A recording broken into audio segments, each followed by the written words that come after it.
네, 유영철, 강호순 이름만 들어도 섬뜩한 연쇄살인범들인데 이런 범죄자들의 마음을 읽는 우리나라 1호 프로파일러 권일용 경감이 은퇴를 발표했습니다. 네, 권일용 경감을 직접 모시고 이 범인의 마음을 꿰뚫어온 지난 17년간의 생활을 들어보겠습니다. 안녕하세요. 네, 안녕하십니까. 우리나라 1호 프로파일러신데 네. 어쩌다가 이 길로 이렇게 들어서게 된 겁니까?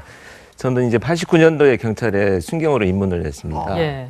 그래서 이제 강력 형사를 좀 하다가 93년부터 이제 CSI로 현장에서 이제 근무를 하게 됐습니다. 예. 이제 그 당시만 해도 이 사실 한국 사회 범죄라는 것이 이제 동기가 뚜렷한 범죄들이 대부분이었기 때문에 프로파일러가 다시 이렇게 범죄 심리를 분석할 정도의 수요가 있는 범죄가 많지는 않았습니다. 근데 이제 90년대 후반을 지나면서 우리 한국 사회가 이제 자기 신의 감정을 불특정인에게 표현하는 이런 분노 범죄들이 나타나기 시작하면서 CSI 분야에서도 이제 범죄 심리를 분석하는 이런 분야가 필요하다라고 해서 이제 시작을 하게 됐습니다. 프로파일러 네. 범죄 심리학이다 이렇게 보면 됩니까? 어떻게 보면? 네, 뭐 같은 맥락이긴 합니다만 좀 차이가 있다면 어떤 그 심리학 또는 사회학 또는 범죄 심리학 같은 그 학문들을 실제 범죄 현장에서 응용하고 적용하는 사람들, 그래서 수사를 지원하는 사람들을 프로파일러라고 하고요. 그런 학문들을 연구하는 분들을 범죄 심리학자다 이렇게 이제 표현할 수가 있겠습니다. 네. 사회를 충격에 빠뜨린 웬만한 흉악범은 다 경감님을 거쳐갔다 해도 지금 과언이 아닌데 그들의 공통점이라는 게 있었습니까? 이제 사회로부터 고립되어 있는 문제들을 많이 이제 공통되게 가지고 있고요. 어떤 문제들을 해결할 수 있는 방안들을 자기 스스로 해결하려고 하다 보니까 이게 이제 적절하지 않은 표현으로 공격의 형태로 나타나는 이런 그 공통적인 특징들을 갖고 있습니다. 사실 숨기려는 자와 파헤치려는 자의 이 기싸움이 만만치가 않은 거잖아요. 강호순, 이 부녀자 10명을 연쇄살인하는 그런 사람인데 제일 먼저 만나서 한 말이 음료수 사와라 이 말이었다면서요. 네, 이제 그 이 사이코패스 성향이 높은 범죄자들의 대표적인 특성이 이제 상대방을 조종하고 통제하는 이런 경향성이 매우 높습니다. 그래서 자기를 조사하는 사람을 뭔가 통제하고 조정하기 위해서 자기가 통제하고 싶어요. 네, 그렇죠. 그래서 이런 뭐 심부름을 시킨다든지 사소한 자기가 할 수 있는 최대한의 권한을 발휘해서 뭐 물을 가져와라, 음료수를 사와라 이런 식으로 이제 반응을 보이는 경우들이 많습니다. 그러니까 기선제압을 네, 그렇습니다. 이제 자기가 스스로 나를 조사하는 사람을 내가 통제하겠다라고 하는 이런 이제 왜곡된 심리를 갖고 있죠. 지금 말씀하시니까 갑자기 생각나는데 예전에 지존파 사건이라고 있었어요. 그때 제가 이제 사회부 이제 초년병 기자시설에 그거 이제 취재를 했는데 그때 그 범인들을 붙잡아온 그 범인들을 제가 이제 기자 중에 처음으로 이제 한번 인터뷰를 하려고 거기 들어가서 딱 마주쳤는데 뭘 봐 저한테 그러더라고요. 그 주범이 가슴이 철렁하더라고요. 그런 것들이 이제 어떤 자기 권위와 또 조종하고 통제하려는 그런 비슷한 맥락이네요. 근데 그럴 경우에 이제 뭐 그렇게 기선도 제압하려고 하고 뭐 어쨌든 또 흉악범이고 그 지존파 사건 그때 제 기억에 들어갔더니 진짜 섬뜩하던데요. 그러니까. 그렇습니다. 그 사람들을 상대로 이제 조사를 하려면 무슨 나름대로의 노하우가 있습니까? 어떻게 이쪽도 기선을 제압해야 될 거 아니에요, 저쪽은. 네, 그렇죠. 근데 그런 부분들이 사실은 어떤 개인의 능력이라기보다는 오랫동안 수집되어 온 범죄자들의 어떤 특성들을 연구하고 분석을 통해서 어떤 유형의 범죄를 저지르는 사람들은 대체적으로 이런 특성들을 갖고 있다는 것을 이미 알고 우리가 접근을 합니다. 그렇기 때문에 좀 더 어떤 그 내면을 들여다보는 이런 짧은 순간에도 들여다볼 수 있는 기회들이 빨리 이제 접근이 가능하다 이렇게 보고 있습니다.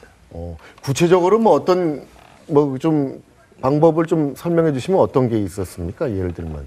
예를 들면 뭐 김길태 사건 같은 경우에도 그 아동을 성폭행하는 이런 범죄를 저지르는 사람들의 특성이 뭐 우리가 이제 수집되어 있는 다른 범죄자들을 통해서 수집되어 있는 이런 특성들을 알고 있기 때문에 예를 들어서 뭐 어떤 전략적인 뭐 이름을 다르게 부른다든지 또는 뭐 친구를 만나게 한다든지 이런 우리가 이제 심리적인 변화를 유발할 수 있는 이런 이제 것들을 좀 진행을 하죠. 그걸 통해서 이제 우리가 그 범죄자들의 어떤 심리를 분석하는 일들을 하고 있습니다.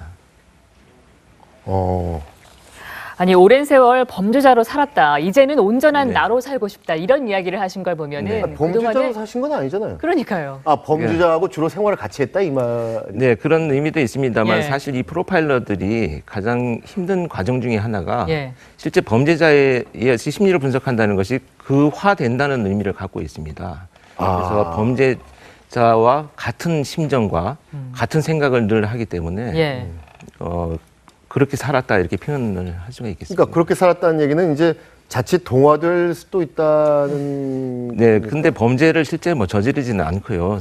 다만 뭐냐면, 근데 그 심리적인 공감 상태를 느끼는 것이지 동화됐다는 의미하고는 전혀 다르게 보고 있습니다. 그러면 이제 쭉 생활하시면서 국내 첫 프로파일러로 생활하시면서 가장 힘들었던 점은 뭡니까?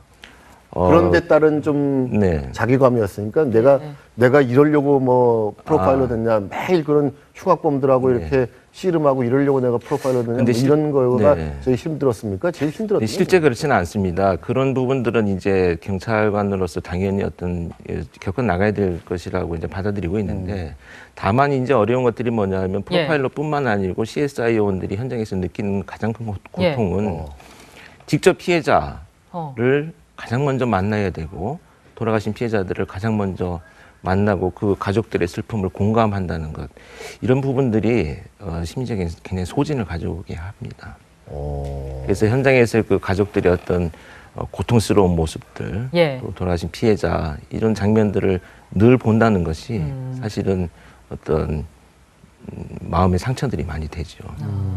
일부 범죄자 같은 경우에는 프로파일러에게 앙심을 품고 해코지하려는 경우도 있다고 들었거든요. 상당히 위험한 환경에 처해 있는 건데 책이 없습니까? 뭐 사실은 그 범죄자들이 검거된 이후에는 뭐 다 출소를 할 가능성이 거의 없는 범죄자들이기 때문에 뭐 실제 그런 위협들은 실제 위협이 있다기보다는 이제 그런 어떤 심리전을 펼치는 과정에서 위협적인 이런 언어들을 사용하는 경우들이 있습니다. 그게 이제 아까 말씀드린 것처럼 자기를 조사하는 사람을 통제하고자 하는 이런 사이코패스 성향에서 많이 나타나고 있습니다. 이제 앞으로 어떤 일을 하실 생각이십니까? 국내 프로파일러는 지금 몇 분이나 계신가요? 네, 제가 이제 처음 시작을 한 이후로 2000년 2월에 시작이 됐습니다. 한국경찰에서 공식적으로. 그런데 2006년도에부터 이제 심리학과 사회학을 전공하신 분들을 우리가 경찰에서 선발을 해서 현재 전국에 저를 포함해서 지금 32분이 근무를 하고 있습니다. 32분이요? 네. 앞으로 계획은 어떤?